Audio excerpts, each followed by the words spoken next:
गेरू रंग के जिनको आका जुमा के दिन या किसी वफ्द की वजह से पहनते थे। फिर फरमाया कि कौन सा खाना तेरे यहाँ उम्दा से उम्दा खाया। अर्ज़ किया कि हमारा खाना जौ की रोटी थी। हमने गरम गरम रोटी पर घी के डब्बे की तलछट उलट कर उसको एक मर्तबा चुपड़ दिया तो आका ख़ुद भी उसको मज़े लेकर नोश फरमा रहे थे और दूसरों को भी खिलाते थे। फरमाया कौन सा बिस्तरा उम्दा होता था तेरे घर में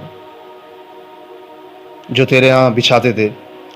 अर्ज़ किया एक मोटा सा कपड़ा था, गर्मी में उसको चौड़ा करके बिछा लेते थे और सर्दी में आधे को बिछा लेते और आधे को ओढ़ लेते। फरमाया कि हफ्सा